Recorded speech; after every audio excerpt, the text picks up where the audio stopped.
Hi everyone, it's Julie Boyer again, and we're here talking about self-love. I'm so excited to have a very special guest today. Welcome to Nicole Nordli. Hello. Hi. So Nicole is the founder of Simply Made, and she and I connected through a friend. We've actually only met a short while ago, but we connected immediately through our connection with nutrition and leading healthy lifestyles. Nicole runs these beautiful 12-week programs. One of them that was actually based around self-love. It's the foundation of a lot of the work that she does. So I was really, really excited to connect with Nicole on this particular topic because I love the fact that, you know, you're looking at this, Nicole, as a completely holistic part of your life, that self-love is just woven right into the fabric of being your best self. So I would love to hear a little bit about your story. You just tell us a little bit about how you got to where you are today with Simply Made. Oh, that's a big story. Well, I had suffered with an eating disorder for many years. And when I reached out for help, I didn't really find any help available to me. So I went online and I became certified through the Institute of Psychology of Eating. And so with that, I healed my own relationship with food, body image, and self. And I thought, if I needed this, that probably a lot of other people would need this too. So even though it was my own journey of healing, I then turned it around, and now I'm helping other people heal their relationship as well. So that's such a great way to start your story, is it came from a personal need. You were in a situation where you had been looking for help and you were not able to find the help that you were looking for. So how long ago was this? Like, when did you start sort of looking for help? This was about 6 years ago. Okay. Yeah, but I mean, I've always been very passionate about health, nutrition, and fitness, and it just all kind of came together. I was certified with fitness right at 18, and it was something that I, even nutrition, even though I suffered with an eating disorder for many years, I was still very aware of what I was putting in my body, but again, probably not in a healthy way, but I knew the steps I needed to take. So it was just missing that, I was missing that key, which I think is self-love. So with that whole journey is, what brought me into a more loving place with myself, which helped me heal everything else. So you really knew from a very young age that you wanted to get into fitness and health. And I think what's interesting these days is that we are seeing a different type of eating disorder where it's disordered healthy eating, right? Yes. Where it's taken to an extreme, and there's many levels. Yeah. Yeah. So that's really interesting. It's a topic that I've just started hearing a little bit more about, and I haven't really, I don't know a lot about it. Is that something that you sort of have helped people with? Is that part of, I think, is it called orthorexia? Am I correct? Yeah, that's one for Okay. sure.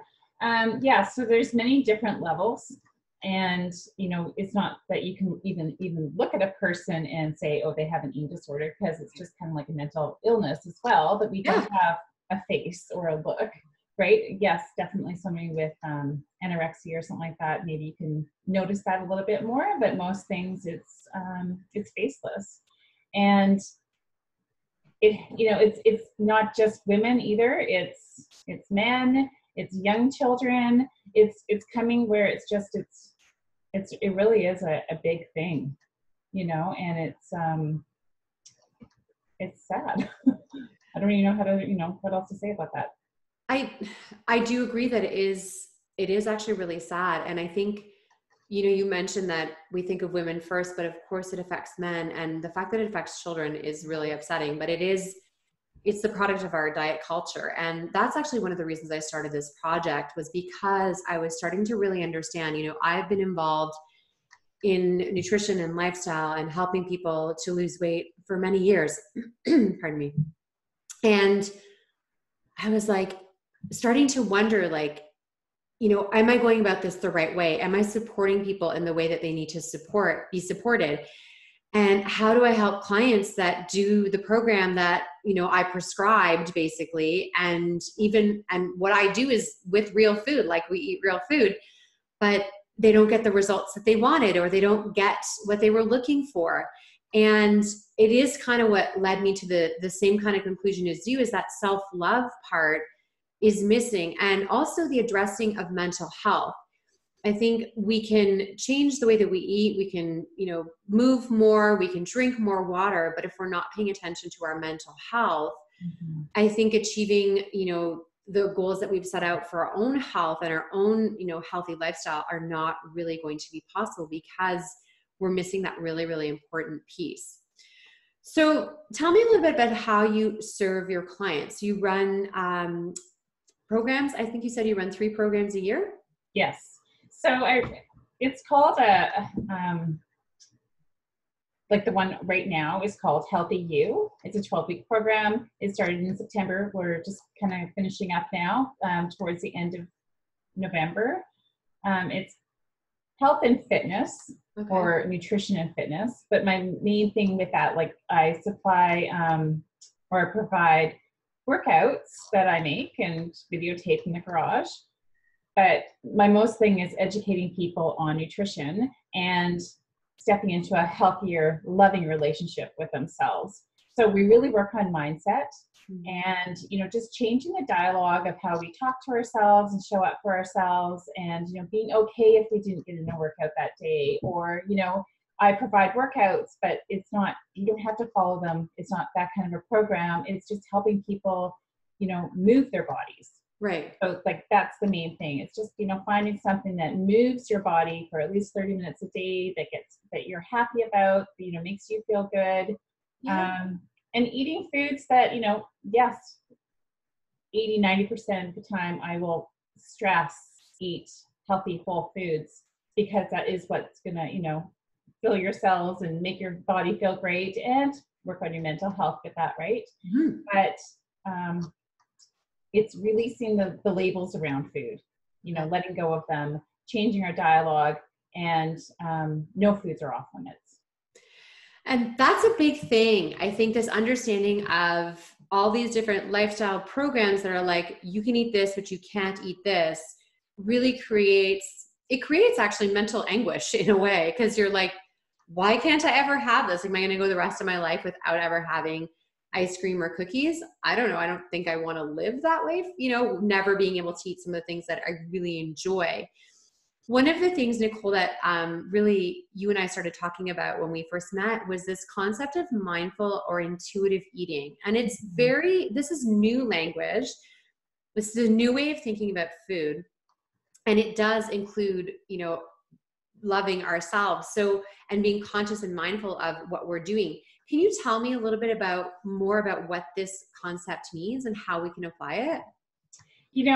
Dieting teaches us to step out of our bodies. We're trusting a program, so we're not trusting ourselves anymore.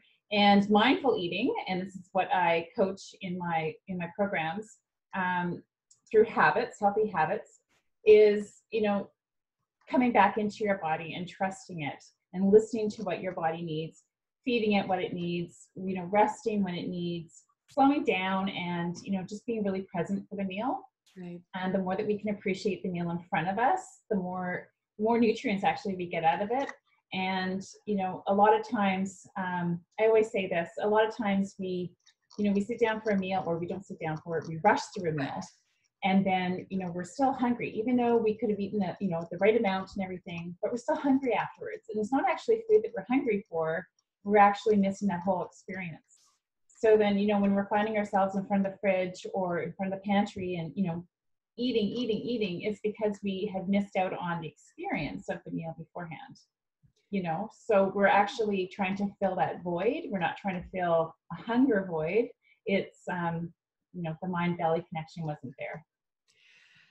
It's really a great way to look at things and to understand why we're eating. And I've actually, through this whole 30 days of self-love, I have been looking at, why am I eating right now? Am I being mindful around the food that I'm like, why am I eating this right now? Do I really need it? Like, really, is it a hunger thing, or is it The a hunger, or is it emotional? Yeah. And so I don't even really consider myself that much of an emotional eater, but my husband's like, you're such an emotional eater. He's like, called me out on it. I was like, okay. So paying attention to where my emotions are and what do I need? Maybe actually what I need is nourishment. Maybe it's like a hug. Like, exactly. Really? Yeah. Like sometimes I'm missing that feeling. I really enjoy too what you talk about, really like that enjoying the process of the meal. So, I've got this sign behind me that says grateful. Gratitude is really what I built my business on a foundation of. And one of the things that I recommend as a gratitude practice is to, well, first sit down and eat your meal. So as often as possible, sit down and eat your meal. And then taking that moment before you eat to just have a moment of gratitude. And it can be prayer. It can be just thank you for the food that's in front of me.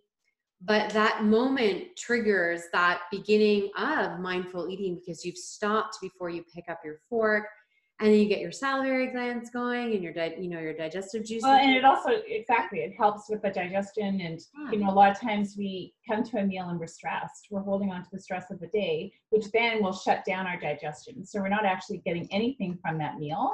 And that's why people will say, oh, I feel so bloated. I feel like my meal's just sitting there, because it is. If you're coming to a meal stressed, your food's going to sit right there until, you release that stress, which could be many meals later. So then you have this whole pile of just food sitting there. You're feeling heavy and lethargic. And, so again, it's, the grateful, we're just sitting down, taking that deep breath and just releasing some stress before your meal, slowing it all down, enjoying the people around you. Or if you're by yourself, just setting a nice placemat, setting, and just really enjoying it. That's actually such a simple solution, is even just setting up a placemat and having a proper plate and a fork and a knife, even if you're eating on your own, to be able to appreciate your meal. And it is true that we crave connection, right? As human beings, we crave being connected to other human beings. And mealtime really has traditionally been a place where we connect with others and we speak to others. And what you're saying about that experience of a meal, there is a real difference when you've eaten a meal with one or two or three or four other people and taking the time to connect, and the phones are away, and you really do get more nourishment, not just from your food, but you nourish your soul at the same time. So absolutely, this is really, you're sharing so many beautiful tips and ideas with us that I think are so easy that anyone can implement, just starting today. So I want to dig deeper a little bit into what you go through when you talk about self-love. You said it's something that you share in all of your programs. Are there specific strategies, or is it just something that you address and talk about? I think it really is. It comes down to just being kinder to yourself. We so often are so we compare ourselves to somebody else, or we think we have to do everything perfectly. We have this, perfect image in our head that everything has to go perfectly, black or white. And if it doesn't, then we failed.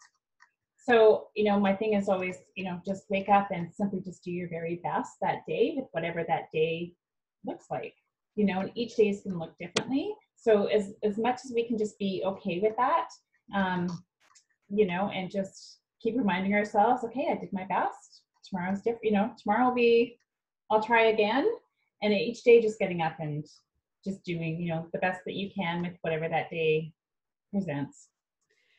That's so simple. And it aligns with what I share, which is to simply choose to wake up with gratitude every morning and say, thank you for this gift of another day. Yeah. And because every day is an opportunity to start over and to be kinder to ourselves and to our children and our families. Do you work with a lot of moms? Oh, a lot of moms, yes. Yeah. And what do you find the biggest challenge sort of when it comes to this practice of self-love and kindness? What do you think the biggest challenge that you see from your clients? Well, I think most people think that, taking time for self-care is selfish and indulgent, and we shouldn't be, looking after ourselves before we're looking after everyone else.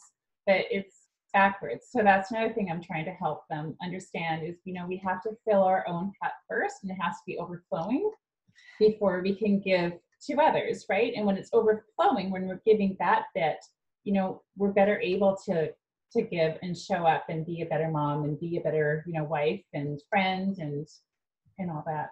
We're the most important relationship we'll ever be in, right? It's the one with ourselves. Yeah.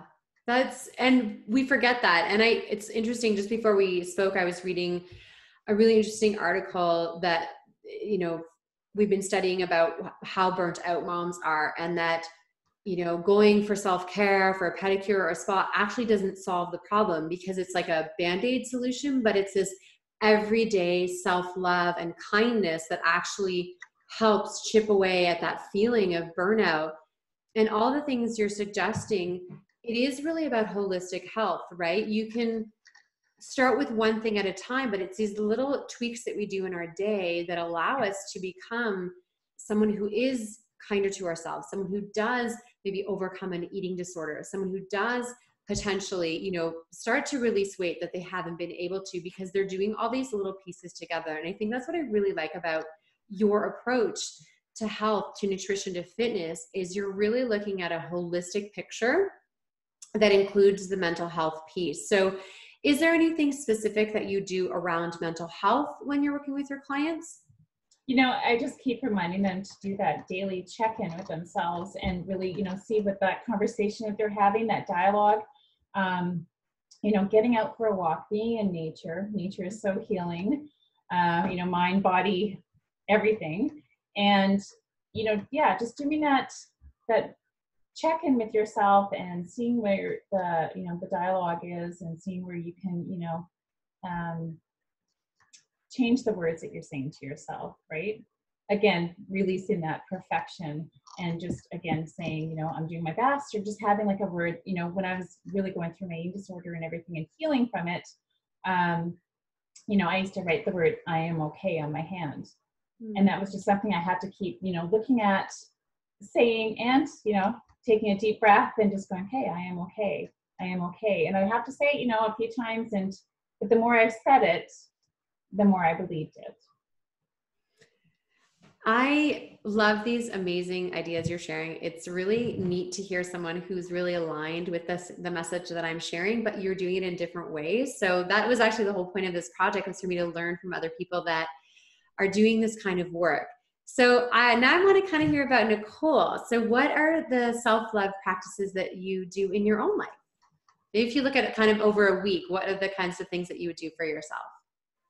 I'm very routine in the sense that, well, I had 4 young children. They're older now, but I carved out this time for myself, you know, 5 a.m. And that's my me time. I knew that I needed this time, and, you know, I'd be, again, show up for, you know, being a better mom. So I get up at 5 a.m., I, you know, have my coffee, and then I go into the garage, or I go for a run, and I do my workout. Okay. That, again, is my time. Yeah. And, you know, again, like I check in each day and, you know, just see where my dialogue is. I shared on my, my Simply Made page today about how I haven't been feeling myself lately. And, you know, I feel like I could cry at the top of, you know, and all that kind of stuff at the drop of a hat. And, you know, throughout my pregnancies, I had depression and also, or mental illness. And also, you know, with my eating disorder, I did as well. And, you know, I can recognize this energy drop and mindset drop. So I know the importance of my own self-care, right? And how important it is to really watch my nutrition and watch my internal dialogue, watch, you know, making sure that I get out for daily movement. Those are key factors. And I know that is, you know, when I check in with my mindset and I show up from a place of self-love, my actions and my choices are going to reflect that, right? So I'm going to take better care of myself. So it's just, you know, it's really just stepping into your body and listening to what it needs. Listening to our intuition and our gut is, you know, it's number one. I know I'm kind of jumping all over the place with my talking, but no, this is so, you know, I actually want to just, you mentioned about postpartum, having 4 children.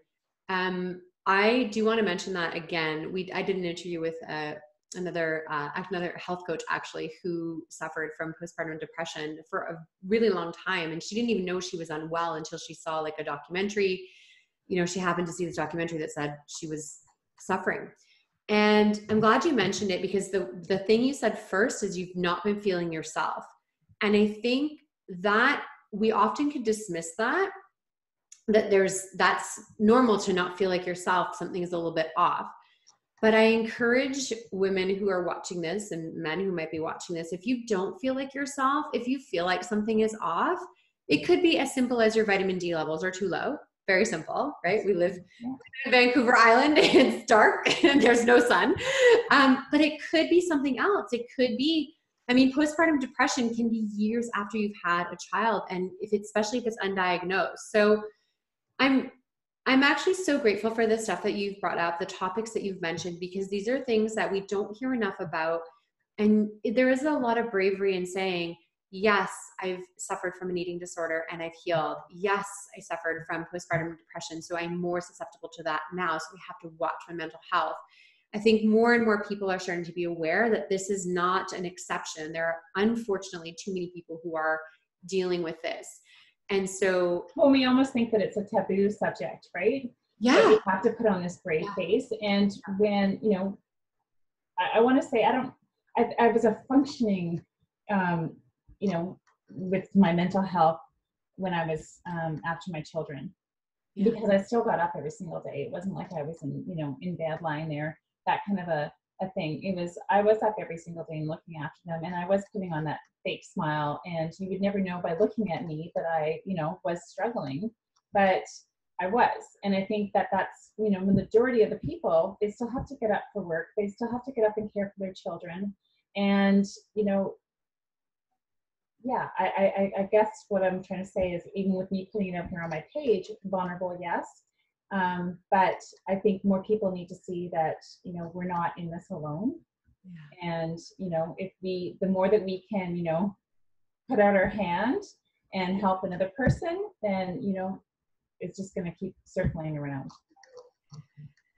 So as I wrap this up, my favorite question to always ask is, if you could suggest, because you've shared a lot of amazing things, I really actually am excited about all the wonderful, simple changes that you've suggested. But if you could suggest that people make one change today, so it could be to start a new habit, it could be to stop doing something, it could be to just do one little thing, what would that be for you? The number one healthy habit that I have in my program is slow down. Slow down, and really it's slow down for everything, because we live in this fast-paced world, fast-paced eating, fast-paced movement, fast-paced everything, and we're just kind of rushing through everything, which again just puts more stress on us. So it's slow down, sit down for your meals, slow down and eat them, put your fork down between bites and really enjoy your food. And just see how you notice the difference with that. I love it. Thank you. Now, I'm sure people are going to want to connect with you after watching or listening. So what's the easiest way to find you? Is it through your Facebook? Is it through Instagram? Yes, they can visit my Facebook page, Simply Made Food and Fitness. They can send me a message there, or through Nicole Nordli, they can send me a message, or email me at Nicole at simplymade.ca. Great. And your website is simplymade.ca? Yes, it is. Yeah. Okay, super. So I'll make sure that that's all in the notes, so you can reach out to Nicole. And you said you run 3 programs a year. So I run 3 programs a year, but I also do private coaching. Oh, okay. Helping people step away from the diet mentality and heal their relationship with food, body, and self. I am also certified with nutrition through Precision Nutrition, but I don't like writing programs anymore for what to eat, because again, I feel like that is more a diet mentality. So I like to just, I will help guide people on, healthy choices, but not writing programs anymore. Which I think is wonderful, because there is a diet mentality about a program, because eventually it ends. So, you're helping people to create habits for life. And that's well, and that's just it. Exactly. And it's about life, right? And I love, you know, the very beginning you said, it's like, there's nothing on the forbidden foods list. Well, that's great, because there's definitely things that I don't want to not have for the rest of my life. But well, and that's just it. And diets are going to tell you to, you know, don't eat carbs, don't eat bread, like don't eat these things. But honestly, you have to look and think, you know, can I do that for the rest of my life? Do I want to do that? Do I want to? Exactly. Right. This has been so wonderful. I'm so excited to share this. And Nicole, I just want to say thank you so much for being so authentic, so vulnerable, and sharing yourself with us today. Oh, well, thank you.